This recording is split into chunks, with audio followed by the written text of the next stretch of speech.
네, 성도 여러분 안녕하십니까? 귀한 안식일의 시간에 성전 속에 오신 여러분 모두를 환영합니다. 하나님께서 이 안식일에 여러분을 위하여 준비해 놓으신 하나님의 귀한 은혜를 마음껏 누리실 뿐 아니라 안식의 경험을 통하여 새롭게 재창조하는 그러한 놀라운 역사가 여러분의 심령 가운데 있기를 진심으로 축원합니다. 우리는 시간의 성전 속으로 들어왔습니다. 이 해가 지는 시간부터 내일 해가 지는 시간까지는 우리가 잘 알고 있는 것처럼 우리의 시간이 아니라 하나님의 시간입니다. 그리고 그 시간에 들어온 자들을 향하여 주님께서는 거룩하다라고 말씀해 주시는 은혜를 인하여 하나님께 감사합니다.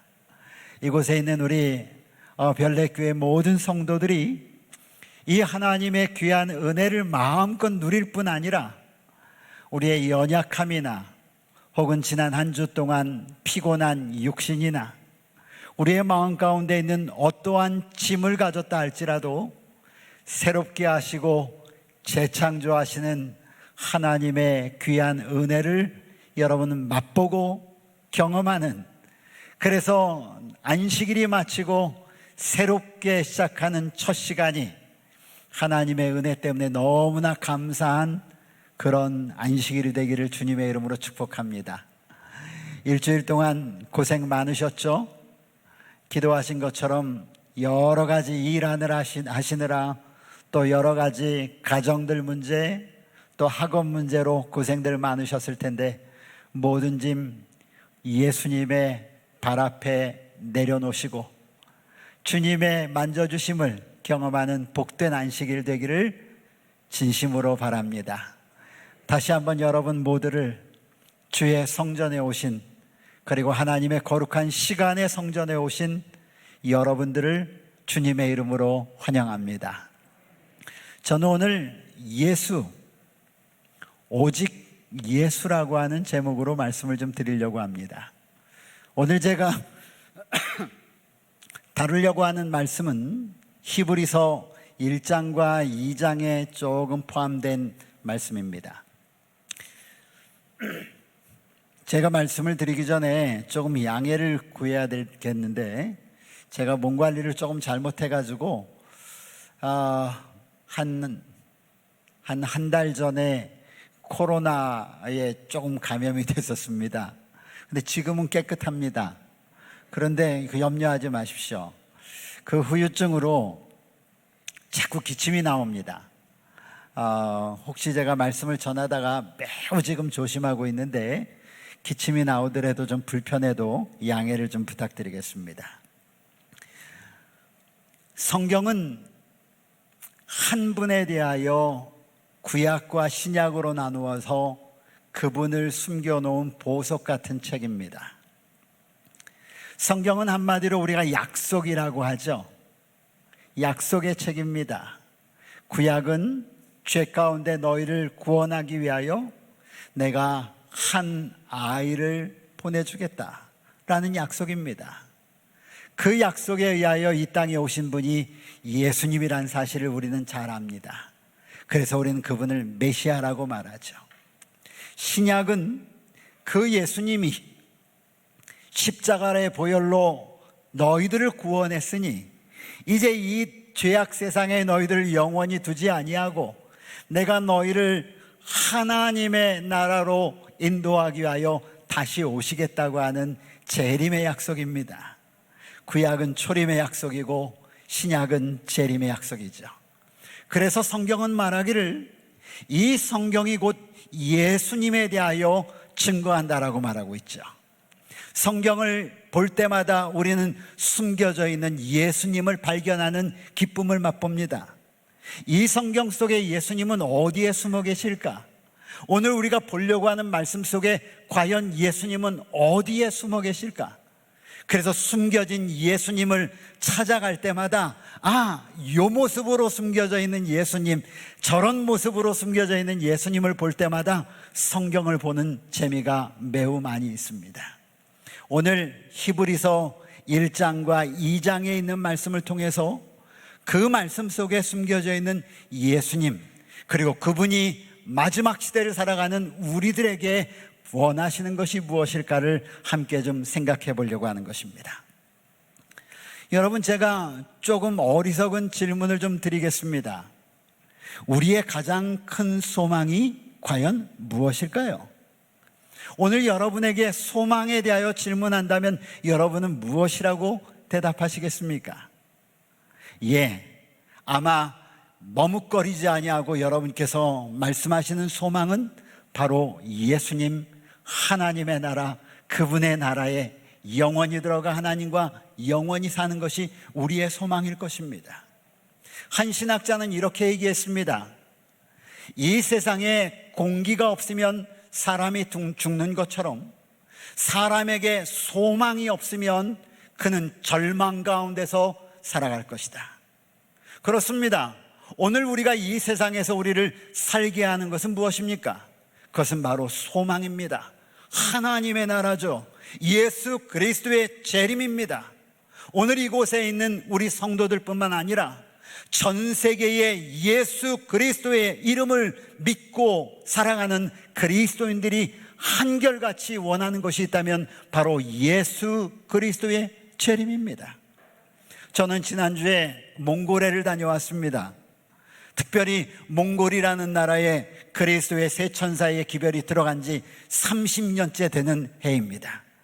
그래서 그 30년째 되는 그 기념 행사를 하기 위해서 몽골에 들어갔는데, 몽골에 있는 여전히 새 천사의 기별을 가지고 있는 하나님의 백성들이 한 목소리로 감사하는 것은 예수 그리스도의 재림이라고 하는 말을 들을 때 모두가 다 함께 아멘하는 이야기를 들었습니다.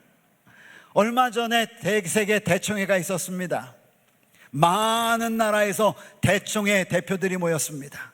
피부색이 다르고, 그리고 우리가 말하는 것도 다르고 옷도 다르지만 이구동성으로 우리의 소망 불타오네라는 찬미를 부를 때 모두 다 함께 감격적으로 하나님의 다시 오심을 찬양하는 이야기를 우리가 함께 불렀습니다. 그것이 바로 우리의 소망이죠. 오늘 살아가는 우리의 이유입니다. 그래서 사도 바울은 고린도 교회에 보내는 편지에 이렇게 말씀하십니다. 고린도전서 15장 19절입니다. 만일 그리스도 안에서 우리가 바라는 것이 다만 이 세상의 삶뿐이면 모든 사람 가운데 우리가 더욱 불쌍한 자니라. Only hope this life, 우리가 지금 살아가는 숨쉬는 이 세상의 삶만이 우리의 소망이라면 이 세상의 모든 사람 가운데 우리가 가장 동정을 많이 받아야 될 사람이라고 이렇게 얘기합니다. 사도 베드로는 베드로전서 1장 3절로부터 9절에 그 소망에 대해서 이렇게 간증합니다. 우리 주 예수 그리스도의 아버지 하나님을 찬송하리로다. 그의 많으신 긍휼대로 예수를 죽은 자 가운데서 부활하게 하심으로 말미암아 우리를 거듭나게 하사 산 소망이 있게 하셨다. 베드로는 고백하기를 가장 첫 번째 고백이 뭐냐면 하나님을 찬송한다는 것이었었습니다. 여러분, 베드로의 삶이 어떠했는지 우리 모두는 잘 압니다. 그리고 베드로가 어떻게 그의 마지막 삶을, 인생을 마감했는지 우리는 잘 압니다. 베드로전서는 그의 인생의 거의 마지막을 앞두고 지은 하나님의 말씀입니다. 기록한 하나님의 말씀이에요. 그런데 그의 입에서 나온 첫 번째 단어가 뭐냐면 나는 하나님을 찬송한다. 나는 하나님을 찬송한다. 그의 삶이 거의 마감되어가는 그 시점에 그가 간증한 것은 하나님을 찬송한다는 것이었습니다. 이유가 무엇입니까? 그 이유에 대하여 다르게 얘기하지 아니하고 예수 그리스도를 죽은 자 가운데서 살리신 하나님이 계시기 때문에 나의 생명에 대하여 내가 염려하지 않는다는 것입니다.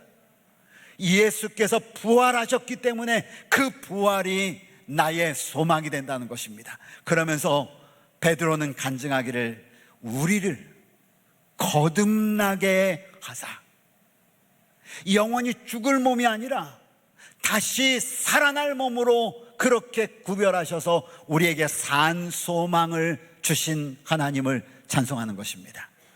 오늘 여러분, 우리가 이 성전에 나와서 여러 가지 어려움 가운데 있음에도 불구하고 하나님을 찬송할 수 있는 이유가 무엇입니까? 이 세상이 우리의 마지막이라면 그렇게 하지 않을 것입니다. 우리는 이 세상에 우리의 소망을 둔 백성이 아니라 영원한 예수 그리스도의 부활하심으로 말미암아 우리가 거듭남을 누릴 수 있다고 하는 놀라운 소망을 가지고 있는 백성임을 여러분 오늘 하나님께 감사하는 성도들 되시기를 간절히 바랍니다. 그래서 그런 소망을 가지고 있다고 말합니다. 그 다음 성경절은 우리에게 더 의미 있는 이야기를 하죠. 그 소망은 어떤 소망인가? 그 소망은 이 땅에 있는 것처럼 우리가 죽으면 없어질 소망인가? 성경은 그렇게 말하고 있지 않습니다. 4절은 이렇게 합니다. 그 소망이 어떤 소망이냐고요? 4절은 썩지 않고 더럽지 않고 쇠하지 아니하는 유업을 잊게 하는 소망이라는 것입니다. 아멘입니까 여러분? 아멘입니다. 이것이 베드로가 간직하고 있었던 그의 소망입니다. 우리가 간직하고 있는 소망은 썩는 소망이 아니고 더럽혀지는 소망이 아니고 쇠하지 아니하는 소망, 영원한 유업을 얻게 하는 그런 소망인데 그 유업도 이 땅의 유업이 아니라는 것이죠. 성경은 뭐라고 얘기합니까?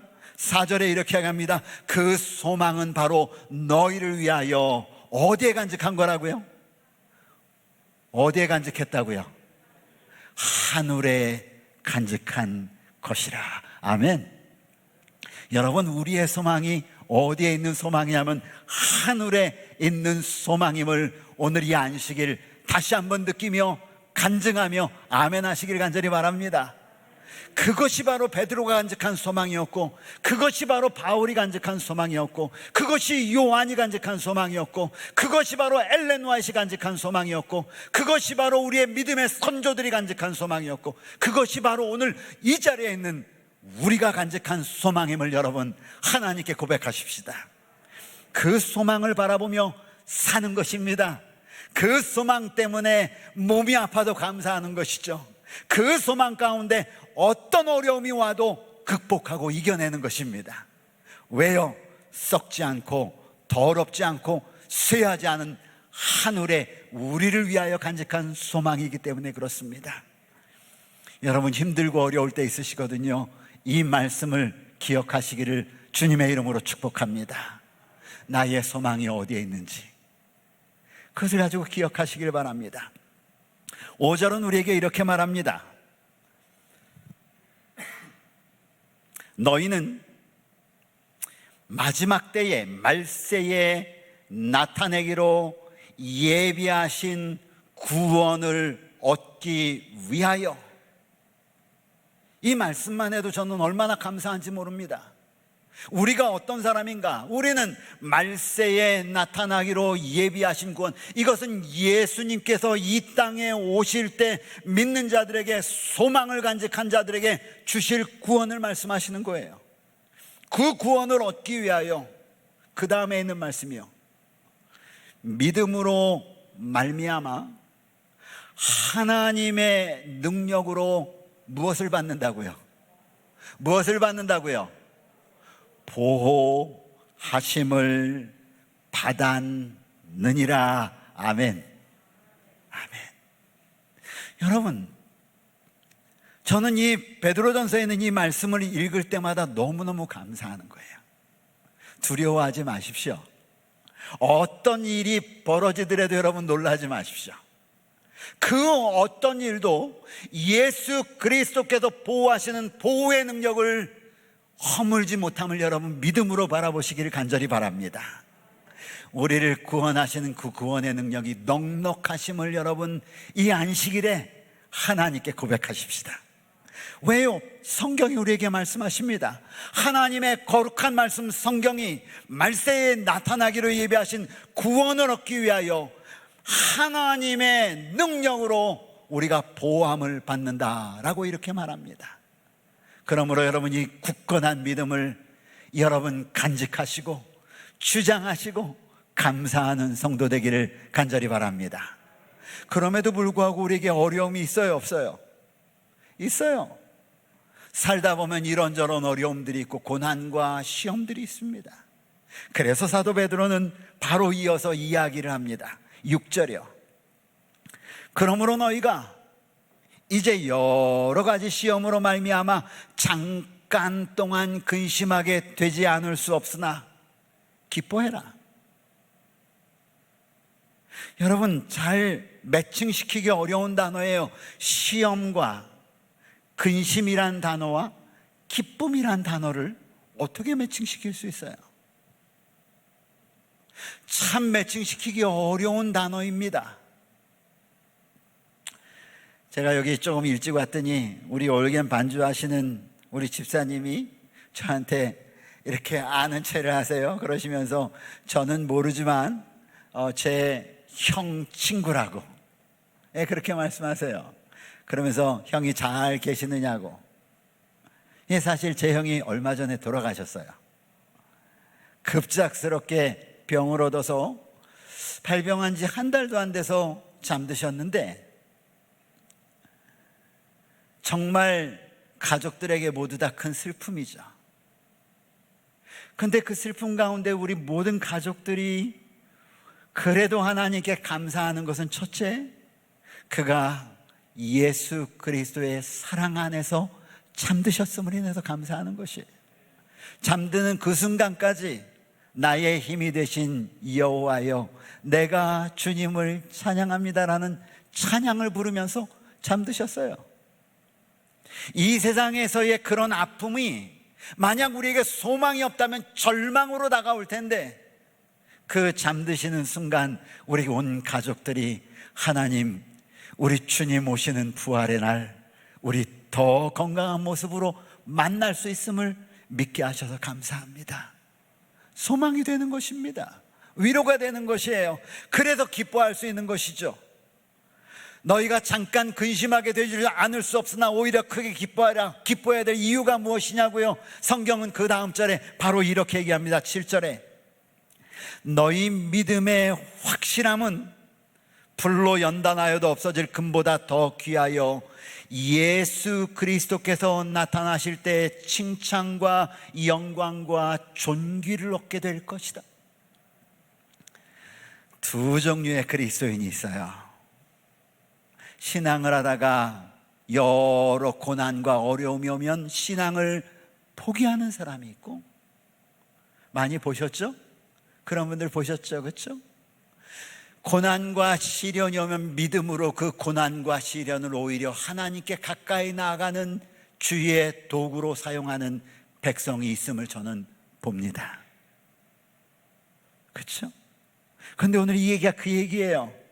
너희 믿음이 확실한 것은 어떻게 증명하는 줄 아니? 불로 연단하여도 없어질 금보다 너희 믿음이 확실하다는 건 어떻게 되느냐? 그 고난의 도가니를 어떤 마음을 가지고 통과하느냐를 가지고 구분이 돼서 주님 오실 때에 너희가 칭찬과 용기와 존귀를 얻게 될 것이다라고 베드로는 고백하는 거예요. 그러니 두려워하지 마. 그러니 염려하지 마. 그런 염려가 오면 하나님께 영광과 존귀를 받을 수 있는 기회다라고 생각하고 더 믿음을 굳건히 붙잡으라는 것입니다. 아멘이에요? 그래서 여러분, 앞으로 코로나와 비교할 수 없는 일들이 벌어질까요? 우리는 잘 알아요. 염려하지 마십시오. 두려워하지 마세요. 이 땅에 우리가 생각지 못한 자연재해 올까요? 올 것입니다. 왜요? 예수 그리스도의 재림의 징조는 예수님의 이 땅에 오시기에 바로 문 앞까지 온 땅에 다 이루어졌어요. 얼마 전에 미국의 사막 지역 유타주는 사막으로 유명합니다. 데스밸리라고 하는 유명한 관광지가 있어요. 사진 기자들이 사진을 찍으러 얼마나 자주 가는 곳인지 모릅니다. 거기는 사막에 비가 안 와요. 그런데 엄청난 비가 와가지고 사람들이 이해를 못해요. 유럽이 난리예요.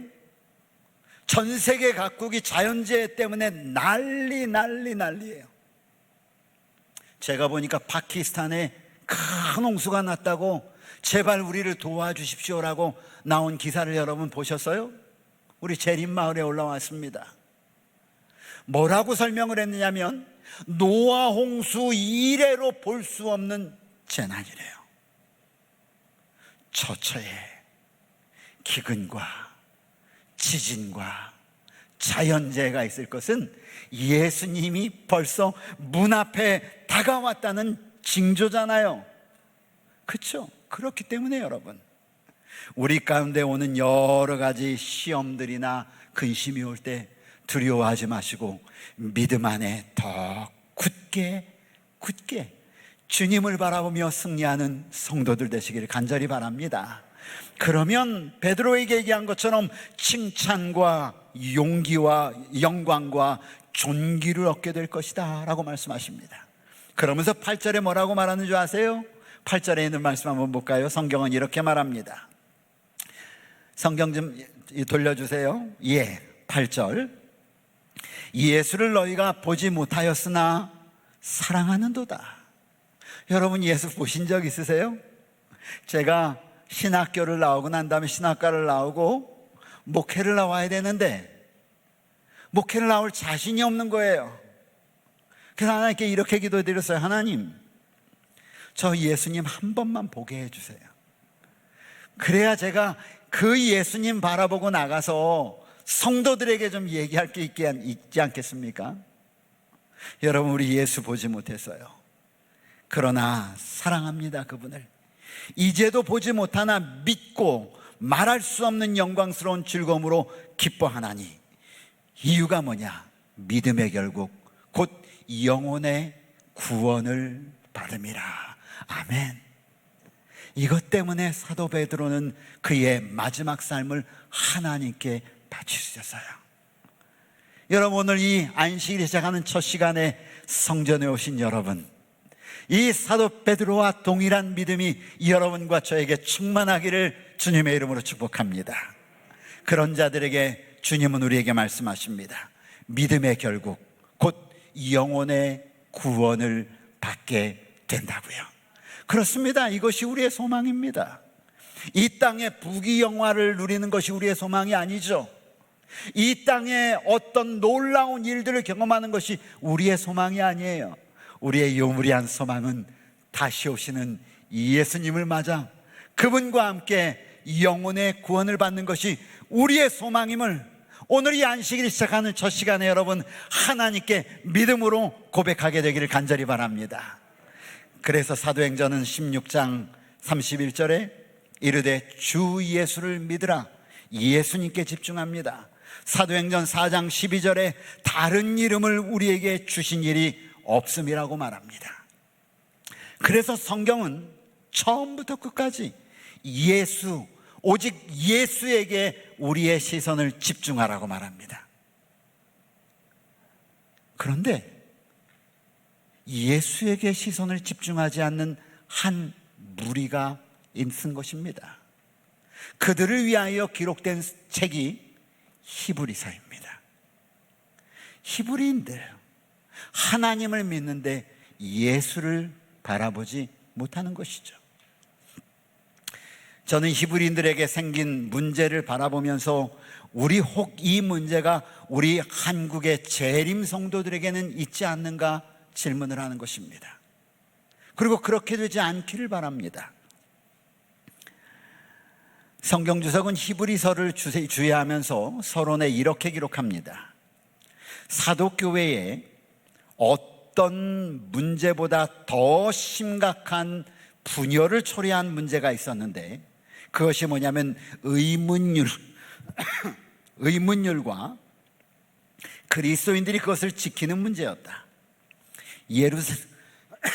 예루살렘 총회는 이방인 그리스도인들을 예식법을 준수해야 하는 의무에서 해방시켜 주었다. 그러나 팔레스타인에 살던 유대인 그리스도인 대집단은 아직도 심리적으로 그와 같은 자유를 받아들일 준비가 되어 있지 않았다. 요 내용이 굉장히 중요합니다. 그러나 팔레스타인에 살던 유대인 그리스도인 집단은 아직도 심리적으로 그와 같은 자유를 받아들일 준비가 되어 있지 않았다. 예수님 안에서 누리는 구원의 참 경험과 기쁨을 온전히 받아들일 준비가 되어 있지 않았다는 것이에요. 예수님을 믿고 그 소망을 간직하고는 있는데 뭔가 마음이 찝찝한 것이에요. 뭔가를 해야 되는 것처럼 여전히 그들의 마음 가운데 느끼는 뭔가가 있었다는 것이에요. 내가 무엇인가를 하나님을 위하여 하지 않으면 안 되는 것처럼 그들이 생각하는 문제가 히브리인들에게 있었다는 것입니다. 그 다음 말씀은 이렇게 얘기해요. 그들은 유대인이기 때문에 그들 자신이 그 법을 지켜야 한다고 믿었다. 그들 자신이 하나님의 법을 지키기 위하여 무엇인가 해야 한다고 그들은 믿었다. 이렇게 함으로써 그들은 만인을 위하여 예수 그리스도 안에서 의문율 준수가 문제가 완전히 성취되었다는 사실을 깨닫지 못하였다. 그들은 여전히 재물을 가지고 나가서 하나님께 양을 잡아서 드리지 않으면 하나님께 나아가지 않는 것처럼 느꼈다는 거예요. 이미 예수님이 그 모든 문제를 다 해결해 놓고 누구든지 문을 열면 내가 그에게로 들어가 그와 더불어 먹고 그는 나와 더불어 마시리라고 말씀하셨는데 여전히 히브리인들은 마음 한구석에 찝찝한 무엇을 가지고 자유함을 누리지 못했다는 것이에요.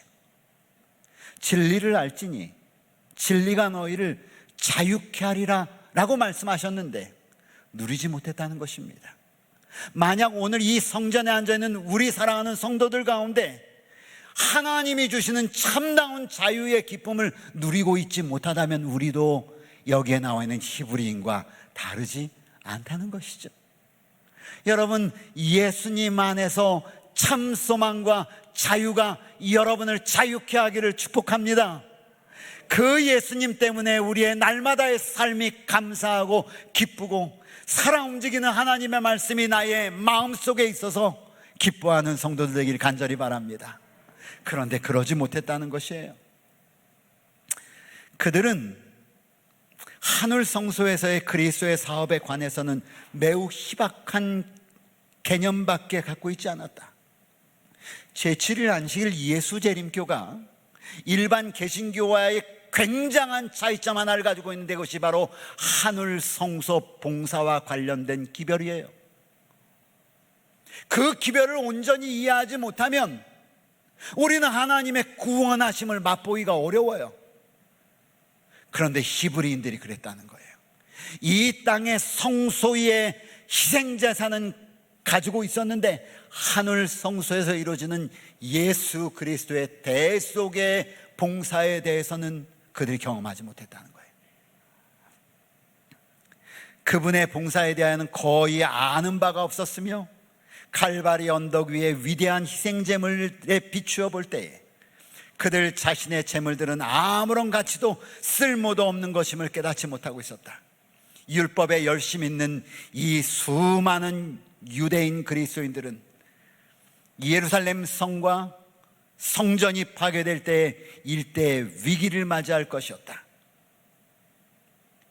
하나님과의 개인적인 관계와 개인적인 자유함이 없을 때 벌어지는 문제가 무엇인가?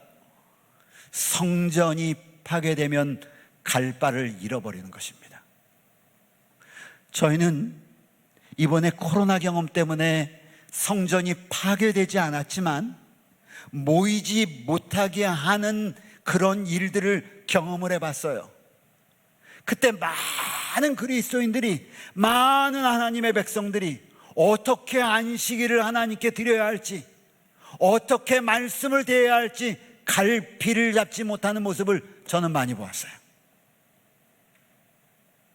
그리고 많은 사람들이 아직도 코로나의 그 시간 속에서 헤어나지 못하고 그저 TV 방송 하나 보는 것으로 만족하는 모습을 우리가 왕왕 보잖아요. 히브리인들이 그랬다는 거예요.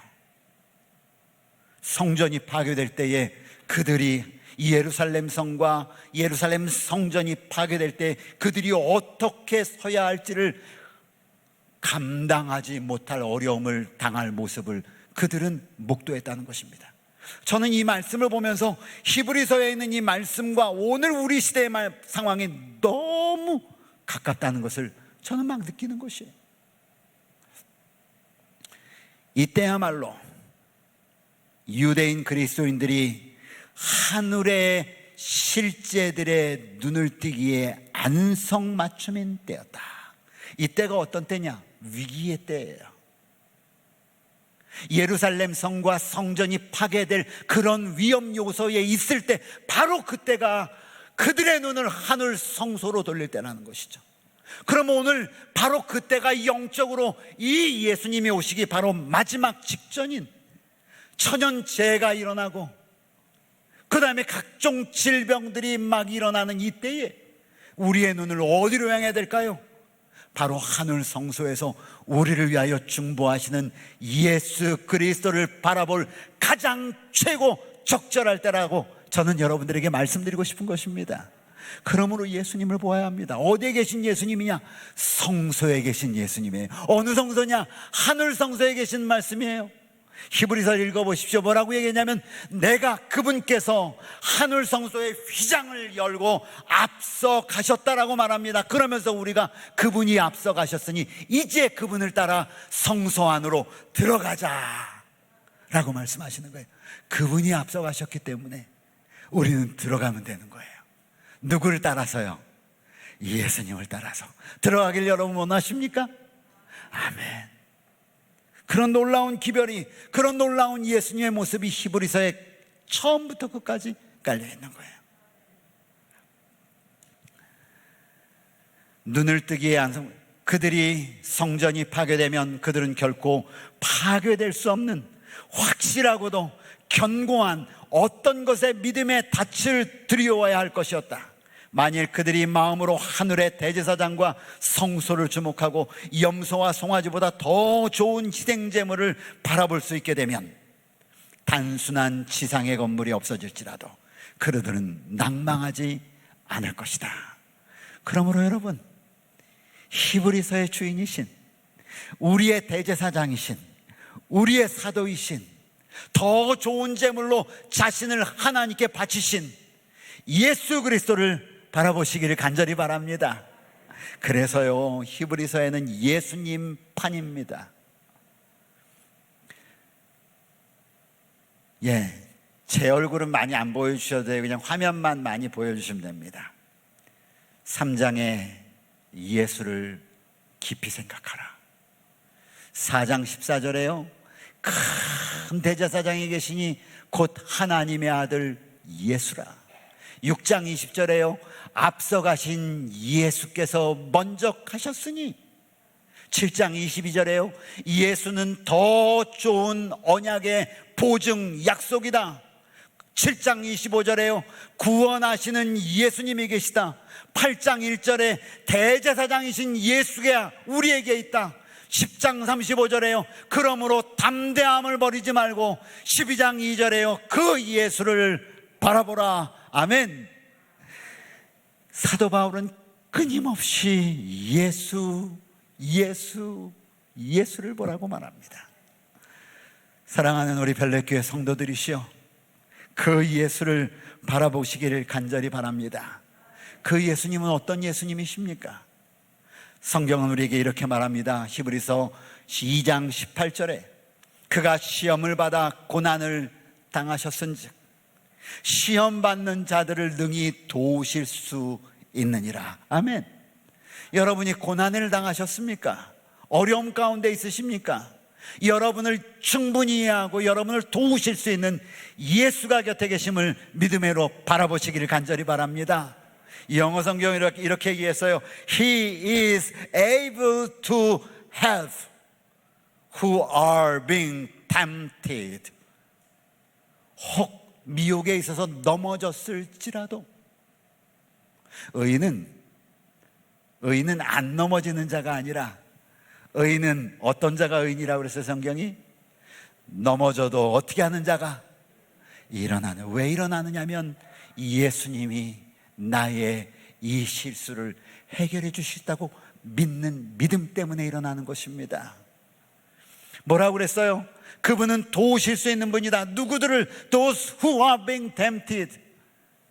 유혹으로 인하여 넘어졌거나 때때로는 이 믿음의 신앙의 끈을 손을 살짝 놨다거나 혹은 나의 인간적인 실수 때문에 잘못을 범한 그런 자들을 도우실 수 있는 분이 예수님이라고 성경은 우리에게 말합니다.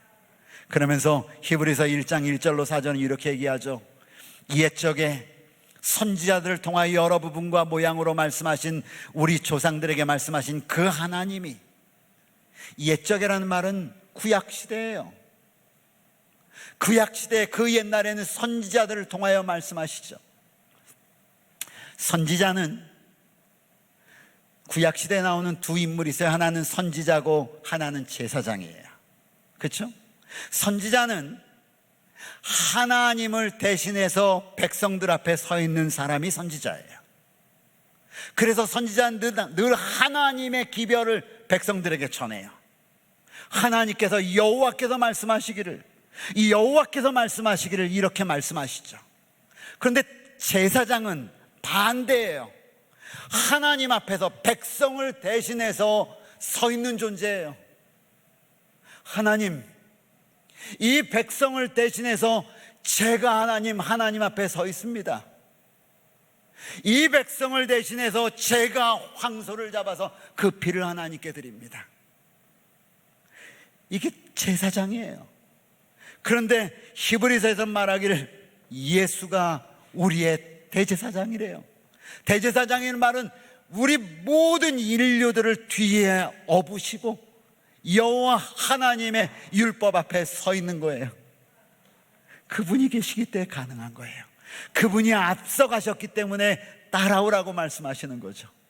감사합니까? 감사해요. 그 예수님을 바라보시길 바랍니다. 그래서요, 2절에는 이 모든 날 마지막에는, 마지막 시대를 말해요. 신약 시대예요. 재림을 앞두고 있는 시대죠. 아들을 통하여 말씀하신대요. 예수님이 말씀하신다는 거예요. 직접 우리에게 말씀하셨으니 이 아들을 만유의 후속자로 말미암아 세우시고 그로 말미암아 모든 세계를 지었느니라. 3절에요, 그분에 대해서 얘기해요. 이분이 누구냐? 예수예요. 예수가 누구냐? 하나님의 영광의 광채시다. 예수가 누구냐? 그 본체의 형상이시다. 예수가 누구냐? 능력으로 말씀으로 만물을 붙드시고 죄를 정결하게 하는 일을 하시고 높은 곳에 계셔서 지극히 크신 자의 우편에 앉아 계신 대제사장이다. 여러분, 예수님이 숨어 있는 거예요. 끊임없이 우리에게 말씀하세요. 예수님이 어떤 분인지 말해요. 4절에 또 예수님 얘기하죠. 그가 천사보다 훨씬 뛰어남은 그들보다 더욱 아름다운 이름을 기업으로 얻으시기 때문이다. 아마 여러분 성경을 읽을 때 예수님이 어디 숨어 계신지를 찾으셔야 돼요. 그리고 그 예수님을 만지고 그 예수님을 냄새를 맡고 그 예수님이 나에게 하시는 말씀을 성령을 통하여 듣고 그것 때문에 예수님께 감사하는 이런 믿음, 살아있는 믿음이 여러분의 삶에, 여러분의 신앙에 가득 넘치기를 간절히 바랍니다. 바로 이 말씀 가운데 이 말씀이 계속 숨겨져 있는 것이죠. 이제 말씀을 마무리 짓겠습니다. 히브리서 2장 1절에는 아주 우리에게 특별히 관심을 두도록 하는 성경절 하나가 있어요. 저는 이 성경절을 여러 번 되새기면서 읽습니다. 한번 여러분 보이시니까 읽어볼까요? 한글만. 그러므로 시작.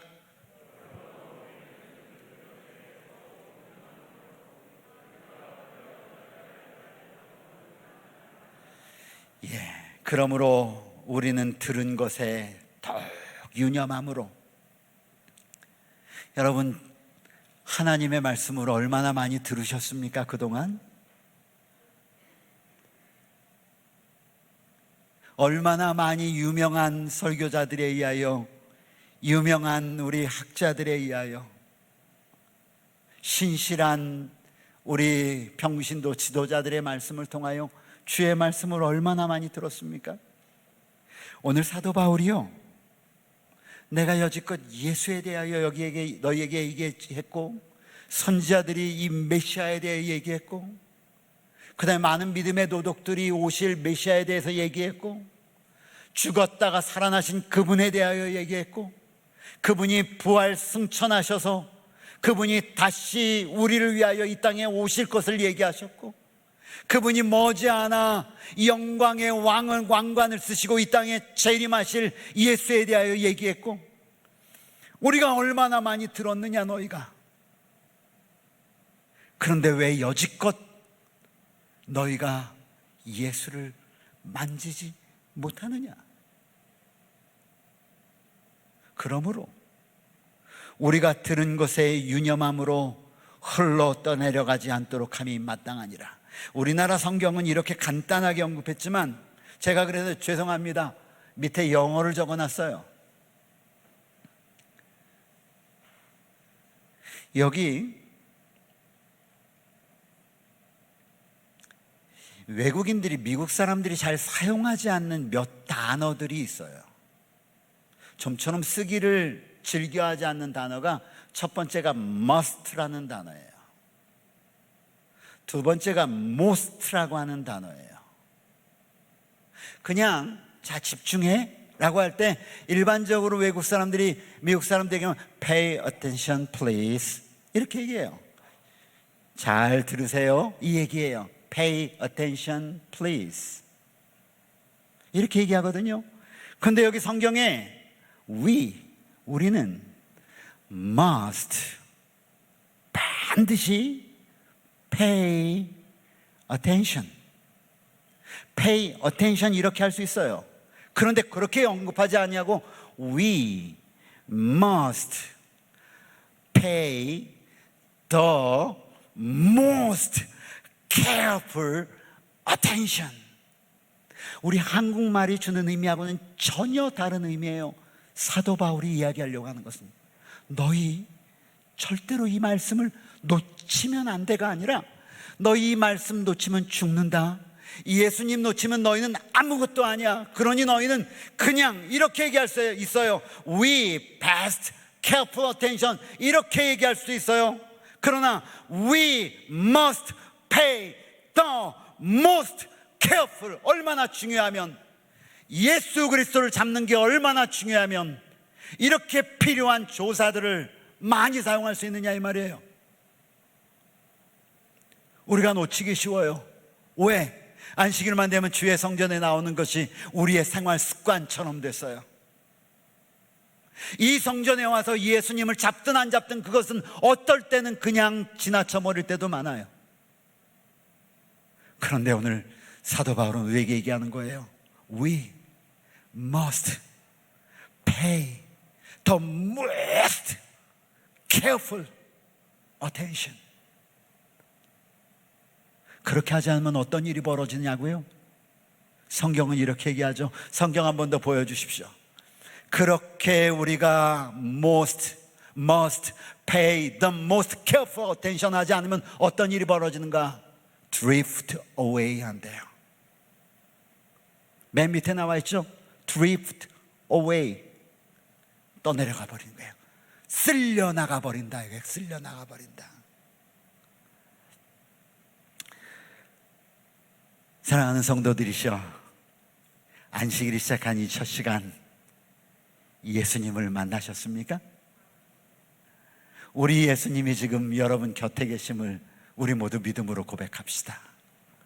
그리고 그분을 이 예배의 주인이신, 우리의 경배의 대상이신, 영광과 존귀를 받기에 합당하신, 그리고 우리를 구원하시기에 넉넉하신 그 예수님을 만나고 경험하는 복된 안식일이 되시기를 주님의 이름으로 축복합니다. 증언의 말씀 우리에게, 목사에게 보낸 권면 224쪽에 이렇게 얘기합니다. 우리는 위대한 대속죄의 일에 살고 있으며 지금은 모든 사람이 하나님 앞에서 회개하고 자기 죄를 고백하고 살아있는 믿음으로써 십자가에 못 박히시고 살아계신 구주의 공로를 의지해야 할 때이다. 아멘. 여러분, 예수 그리스도 우리의 구원자, 그분을 바라봄으로 자유함을 얻고 감사한 찬양을 하나님께 돌리는 우리 사랑하는 별내교회 성도들 되길 간절히 축복합니다.